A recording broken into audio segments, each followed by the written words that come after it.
Am I the a-hole for taking away the second car from my wife after she refused to pay for it? My wife and I have always only had one car until recently. We have a toddler, so she's been mostly a stay-at-home parent to save on child care costs until preschool, just working a couple times a week here and there for spending money. She brings in around $1,000 a month doing this. I cover all the bills, and I've gotten a few raises and promotions over the past couple of years, but not enough to handle car payments. My wife has been wanting a car to get around while I'm at work, shopping, events for our kid during the day, etc. I did the math and told her we can only get a second car if she helps pay for some of it, otherwise I can't afford to pay for it on my own. We were already leasing a newer SUV at the time that she loved and I didn't really care for, so we agreed that she'd cover a $400 monthly payment and I'd cover insurance, gas, maintenance, etc. She was fine with the plan and agreed. I spent some weeks looking around, then went and bought a car I like.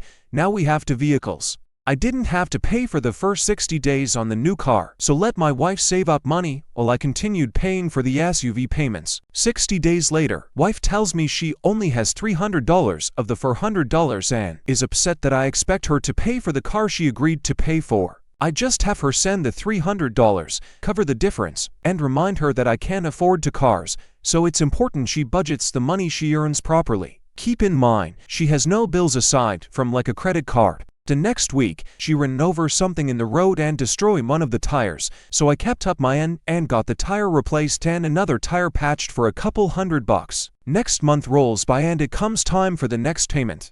I remind my wife payment is coming due and she simply responds, "I'm not paying it." At this point, it's become pretty clear that she had no intent to pay after she paid the $300 from the previous month, continuing to express that she shouldn't have to pay. I started talking to her about accountability, which she absolutely hated, and told her I'll have to take the car away because she didn't fulfill her end of the agreement, which she didn't dispute. When I got home, I cleaned the SUV out and took it away from the house to a safe location. When I got back home, my wife was livid. We are now back to one vehicle, which she has full access to when I'm not at work. She has not spoken to me since I took the car away about a week and refuses to drive the car we have. She has been calling Ubers or her friends, family to take her places. It really just seems like a big accountability problem to me. I spoke with a couple family members about it and one believes I'm justified, while the other believes I'm dead wrong. And so, I asked the people, am I the a-hole? Here are the top comments. Info, where did her $1,000 per month go? You are living apart financially, which doesn't make much sense for a marriage or for a family with children. The two of you need to work together.